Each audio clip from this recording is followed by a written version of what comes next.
السوشيال ميديا كلهم بيتكلموا على وضع غريب جدا. يعني احنا سمعنا كتير ان مثلا في الرجالة دي دماغها غير طبيعية، خطفت ستات، ولكن اول مرة نسمع عن ست هي اللي بتخطف راجل. فالحكاية ماشية ازاي؟ وهل المهندس ده ايه السبب ان هم عملوا فيه كده؟ وسبب يعني غريب الشكل. خليكم معايا لحد الاخر عشان تعرفوا ايه السبب اللي خلاهم يخطفوا المهندس ده. وبنات، كلهم بنات، وايه الحاجة اللي هم عملوها فيه؟ دي اغرب من موضوع الخطف يعني. خليكم معايا لحد الاخر، ولو كنتوا معايا ما تنسونيش في اللايك والتعليق والاشتراك، بالذات اللايك عشان انتوا ناسين اليومين دول فيه. وفضلا وليس امرا فعلوا زر الجرس علشان يوصلكم كل جديد. ويلا بينا نفتح دكان الحكايات مع رونو. اليومين دول في حاجات منتشرة جدا على السوشيال ميديا، احنا بنطلع وبنحذر الناس منها ان هي تنجذب ليها.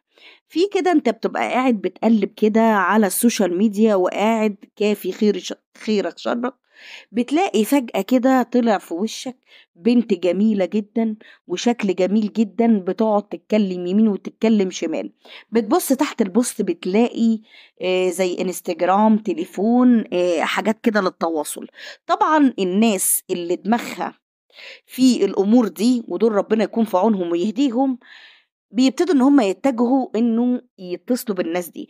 حذرنا في كذا حلقة من الحلقات دي ان المشاكل دي بيحصل وراها جرائم كتير، وان ما بتبقاش مؤمنة. ده غير يعني ان هي حرام ومش المفروض ان هم يعملوها، ولكن الناس برضو بتنجذب وبتمشي وراء الرغبة، وبتمشي ورا الأشياء دي. بيشوفوا البنت بقى قدامهم، اللبس والشعر والدنيا، بيقولوا لا هي دي. طبعا الكلام ده آخرته بيبقى وحشة جدا. يعني لما يكون واحد مهندس شغال شغلانة كويسة، ساكن في برج سكني وظروفه تمام ومتجوز كمان ومخلف، يعني كمان يا ريت ان هو مش متجوز ولا الكلام ده. لما يكون واحد ربنا موفر له كل المقومات دي، في حد تاني ممكن يكون ربنا مش موفر له كل الكلام ده وبيقضي يومه بالعافية وظروفه تعبانة جدا، ولكن متجه لربنا. انت بقى ربنا ادخر ربنا ده، زائد ان انت متجوز. يعني انت لو عايز تعمل الاشياء دي مصرح ليك وحلالك ان انت تعملها مع مراتك، ان انت تفكر بقى ان انت تخش في الاماكن دي وتبتدي ان انت تتكلم مع البنات عشان ربنا مديك قرشين زيادة يعني. طريق المواقع دي اتعرف على بنت، البنت دي اسمها نهال. طبعا يعني زي ما بيقولوا مزة، الجمال والشعر والبياض، فيها مواصفات البنت الجميلة الحلوة اللي تجذب أي شاب، ولكن مش أي شاب، يعني الشاب اللي بيبقى دماغه في الميول دي. طبعا بالتالي الخطوة اللي بعد كده هم مش هيقضوها كلام، الخطوة اللي بعد كده على طول بيبتدوا ان هم يتفقوا مع بعض علشان يقيموا علاقة مع بعض. في ناس ما بيبقاش بمقابل مادي، ولكن الناس اللي معانا في الحلقة دي كان بمقابل مادي. وحاجة غريبة بقى، يعني مش زي المتوقع او اللي انتوا بتسمعوه على طول، ده حاجة بقى غريبة. خليكم معايا لحد الاخر علشان تسمعوا ايه اللي حصل بالظبط. بنتين دول جنسيتهم سوريين وحلوين جدا، ومعاهم 3 شباب تانيين، ودول مع بعض كده عاملين مجمع مع بعض، وهدفهم الرئيسي ان هم يجيبوا الناس اللي زي المهندس ده ويقلبوه من كل الفلوس اللي هم يقدروا ياخدوها منه. ولما راحت قابلته في الشارع وشافت العربية التمام، وشافت ان هو يعني لابس ساعة غالية وظروفه المادية كويسة وكان باين عليه جدا، ابتدت ان هي تتجه ان هي تقول له ان عايزين يتقابلوا عندها في البيت.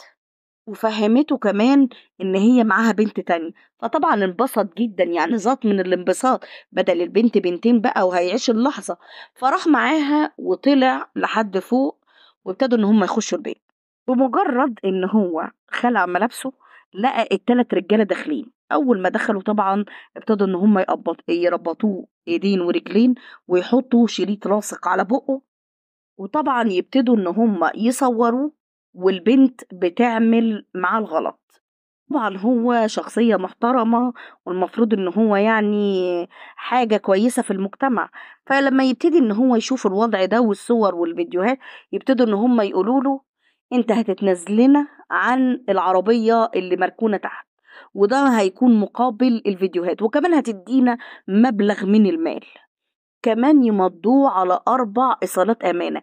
يعني مش كفاية كمان إن هم هياخدوا منه فلوس والعربية، لأ، يمضوه على 4 إيصالات أمانة، عشان لو فكر إن هو يروح يبلغ يرفعوهم عليه.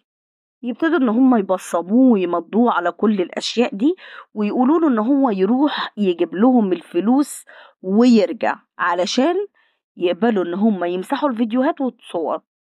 طبعا ابتدى ان هو يمشي، هو ساب لهم العربية، ولكن هو كان عنده عربية تانية.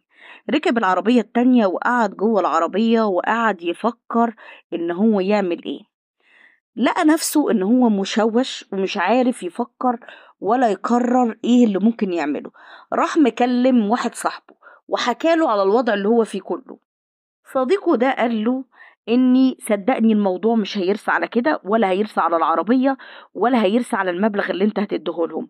الموضوع هيبقى استنزاف، يعني كل لما يحتاجوا فلوس هيبتدوا ان هم يكلموك لحد ما يجيبوك على الحديدة وياخدوا كل اللي وراك واللي قدامك. يعني الموضوع مش هيرسى على كده وبس. وانت دلوقتي نفترض ان هم مسحوا الحاجات دي قدامك وكانوا عاملين نسخة منها، انت تعرف منين هم عاملين نسخة ولا مش عاملين؟ وقال له ما تعالجش الغلط بغلط اكبر منه. انت بالفعل غلطت ان انت رحت مكان زي ده، وغلطت ان انت كنت رايح تغضب ربنا، ولكن انت كده بتغلط اكبر واكبر وبتعمل غلط اكبر من الغلط الاولاني. اطلع على مركز الشرطة واحكي لهم كل اللي حصل، وقول لهم كل حاجة ودلهم على مكانهم. هم دلوقتي مش متوقعين ان انت هتعمل كده. وراح القسم وطلب ان هو يقابل رئيس المباحث بصفة شخصية، وبالفعل دخلوه حكى لهم كل اللي حصل وقال لهم على كل اللي عمله. هو غلطان، ولكن كان هيعالج الغلط بقى غلط اكبر منه. وده درس المفروض ان احنا نتعلمه، مش في موقف شبيه، ولكن في مواقف بتحصل في حياتنا، ان لما يكون حاجة زي كده او مش حاجة زي كده، يعني اي موقف بيحصل لنا ونكون مثلا مش عايزين الناس تعرفه او مش عاوزين الأمور تكبر، ولكن إحنا ممكن نعالج الغلط بغلط أكبر منه بكتير. الشرطة طبعا أخدوا منه وكتبوا محضر بكل الأحداث اللي حصلوا واتحركوا في التو واللحظة. الشرطة ملهمش علاقة بإنت غلطت أو ما غلطتش. هو في مقولة بتقول إن القانون لا يحمي المغفلين، ولكن هو في غلط أكبر دلوقتي بيحصل ولازم الشرطة كانت تتحرك. وراحوا قبضوا عليهم لان هم ما كانوش متوقعين بتاتا ان هو يفكر انه يروح للشرطة يقول لهم الكلام ده.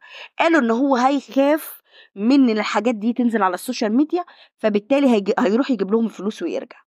طبعا بقى الكلمات اللي هم قالوها كلام فارغ من الاخر. ان هو كان على علاقة بالبنت اللي هي الاولانية اللي هي جرجرته لحد البيت ده، وان هو كان متفق معاها انه يتجوزها، ولكن هو جه وعشان يعمل معاها الغلط من غير ما يتجوزها. بما ان بناتهم يعني ناس محترمين، فهم عملوا كده علشان يجبروه ان هو يتجوزها، وان القصة ما فيهاش ولا قصص فلوس ولا الكلام ده، مع ان هم ضبطوا معاهم الورق اللي هم كانوا مضيينه عليها.